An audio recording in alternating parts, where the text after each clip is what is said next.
Sensation. Sensation, le MAG. Bonjour à tous, bienvenue sur Sensation en association avec TV78. Je suis aujourd'hui avec Théophile Clerc, chef du service des projets culturels, sportifs et touristiques au sein du conseil départemental des Yvelines. Bonjour. Bonjour, merci pour votre invitation. Alors le département a mis en place en 2020 le dispositif Pass Plus pour les jeunes de 11 à 18 ans. Au moment de sa création, quels étaient les objectifs de ce Pass Plus ?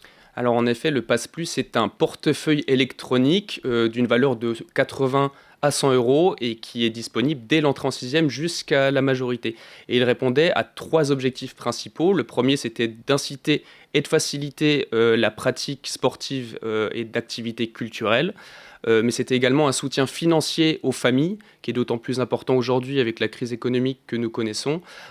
Et enfin, en troisième lieu, un soutien financier et de relance pour les structures culturelles et sportives, dans la mesure où ce dispositif a été mis en place au sortir du premier confinement. Et en quoi il était nécessaire justement d'ouvrir à la fois le sport et la culture à la jeunesse ? C'est un dispositif qui est vraiment un élément fort de la politique jeunesse du département et la culture comme le sport et leurs pratiques permettent finalement sont des vecteurs d'émancipation citoyenne et d'épanouissement individuel et collectif. C'est-à-dire que le sport, c'est l'esprit d'équipe, la culture, c'est se tourner, rencontrer l'autre, donc autant de valeurs qui aident à l'émancipation. Le sport est largement pratiqué par la jeunesse, la culture peine parfois aussi à trouver un public jeune. Est-ce que vous constatez une appétence justement grandissante pour la culture depuis la mise en place de ce Pass Plus ? Alors, on observe une évolution assez positive en ce qui concerne l'utilisation culturelle du Pass Plus. Alors, du point de vue de l'offre, puisque le nombre de structures dites affiliées au Pass Plus, c'est-à-dire les structures associatives culturelles qui permettent l'utilisation du Pass Plus, du portefeuille électronique chez eux, ont augmenté de 50% entre la première campagne et la deuxième campagne. On en compte aujourd'hui 400. Et cette évolution positive, on la remarque aussi dans la consommation du Pass Plus, c'est-à-dire dans le différentiel entre l'utilisation du portefeuille dans les activités sportives et dans les activités culturelles. On avait un rapport de 10 pour 90 la première année, de 15 pour 85 la deuxième année. On espère cette année avoir 20% de l'utilisation du Pass Plus qui soit en faveur des activités culturelles. Mais il reste un plafond de verre qui est celui du coût également des activités culturelles par rapport à celui des activités sportives. Alors les jeunes de 11 à 18 ans peuvent donc bénéficier d'une aide financière de 80 à 100 euros. C'est ce que vous avez expliqué il y a un instant. En 2021-2022, ce sont près de 60 000 jeunes qui se sont inscrits au Pass Plus. Est-ce que vous estimez qu'assez de jeunes sur le département sont inscrits justement au dispositif ? Alors, la mise en place du dispositif a eu un écho assez favorable du côté des familles et des jeunes. Donc, comme vous l'avez dit, 60 000 inscriptions lors de la deuxième campagne contre 30 000 lors de la première. C'est-à-dire qu'on a x2 d'une année sur l'autre. Et quand on le rapporte à la population cible générale, c'est assez intéressant puisque ça représente un collégien sur 2 et pour les jeunes de 15 à 18 ans, 1 sur 4. Mais on souhaite aller plus loin et faire un effort notamment à destination des collégiens qui sont un public dit prioritaire du département dans la mesure où les départements sont en charge des collèges. Et nous visons d'ici la fin de l'année 2 collégiens sur 3 inscrits au Pass Plus et un collégien inscrit au Pass Plus aujourd'hui est un lycéen ou en tout cas à la sortie du collège qui connaîtra le dispositif et saura qu'il peut continuer d'en disposer jusqu'à sa majorité. Alors justement, quelles sont les conditions pour obtenir ce Pass Plus ? Alors il y en a très peu, c'est possible pour n'importe quel jeune dès son entrée en sixième jusqu'à sa majorité. Il faut qu'il soit scolarisé ou domicilié dans les Yvelines et quelle que soit également sa situation scolaire, c'est-à-dire que ça peut être un collégien, un lycéen, un apprenti, un jeune dans un institut médicalisé spécialisé par exemple, et il n'y a pas de condition de revenu.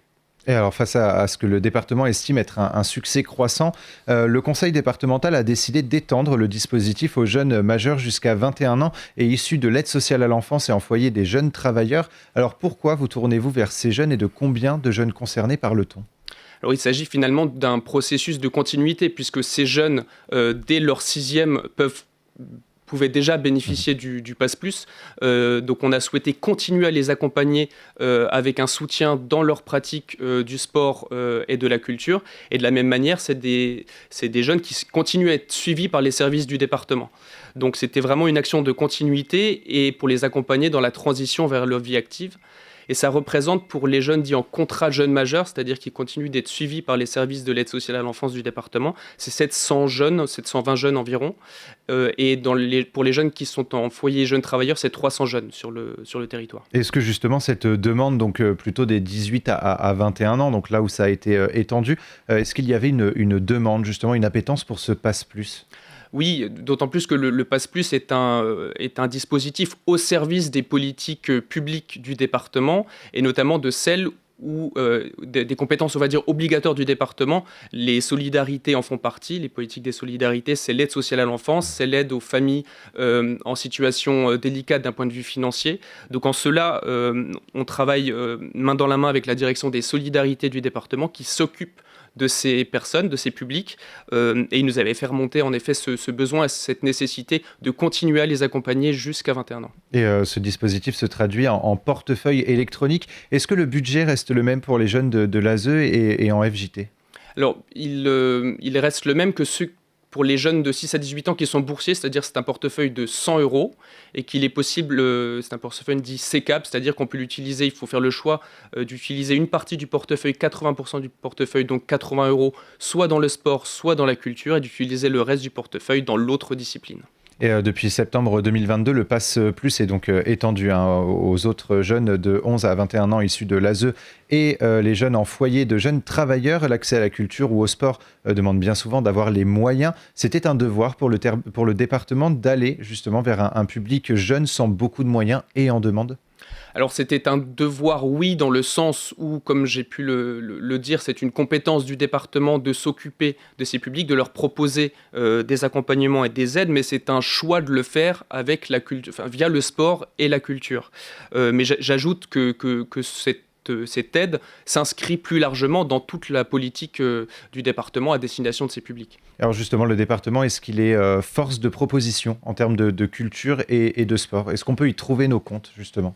Le dispositif Pass Plus, c'est vraiment l'élément structurant, aussi bien à destination des familles, des jeunes, que des structures qui proposent des activités. Donc c'est vraiment un élément très important de notre politique culturelle et sportive. Alors pour rappel, justement, que permet ce Pass Plus dans le domaine sportif ? Est-ce qu'on peut, par exemple, adhérer à un club ?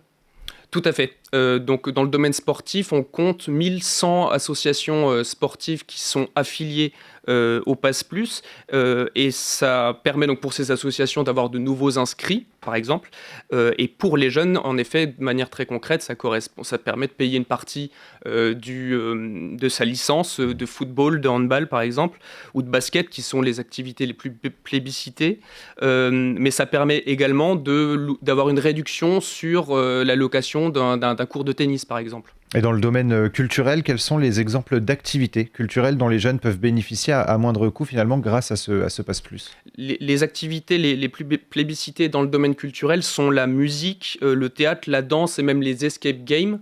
Et de la même manière, finalement, ça aide à payer la cotisation de l'école de musique, du conservatoire ou pour découvrir le théâtre d'improvisation, par exemple. Est-ce que ce Pass Plus peut être amené à encore évoluer et pourquoi pas proposer un budget un peu plus haut aux jeunes du territoire pour les inciter à se tourner vers des activités sportives ou culturelles ?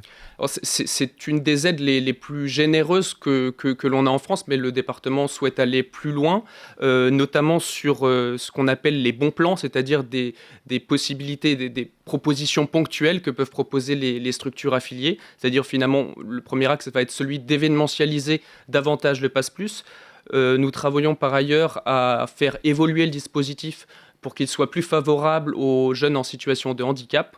Et enfin, nous souhaitons améliorer l'expérience usagée, puisque comme je vous l'ai dit, il faut utiliser une partie dans le domaine sportif par exemple, et les 20% restants les utiliser dans la culture. Et parfois, les jeunes ont du mal à trouver l'activité correspondante. Donc on va essayer d'améliorer un petit peu l'utilisation du dispositif pour qu'elle soit encore plus optimalisée. Alors vous avez évoqué justement le handicap. Alors très rapidement, il pourrait y avoir une évolution du Pass Plus, ou en tout cas un Pass handicap pour les personnes en situation de handicap, les jeunes ? Tout à fait, ça ce serait toujours dans le cadre du Pass Plus, mais il pourrait y avoir de la même manière que ça existe pour les jeunes de 18 à 21 ans, une aide supplémentaire, on peut les accompagner, aller par exemple dans des structures qui proposent, qui sont adaptées pour la pratique du sport ou de la culture quand on est une personne en situation de handicap. Un beau projet, un bel objectif pour le département. Merci beaucoup Théophile Clerc d'avoir été avec nous sur Sensation. Pour plus d'informations, on peut se rendre sur le site passeplus.fr et pour revoir ou réécouter cette émission, rendez-vous sur notre site et notre application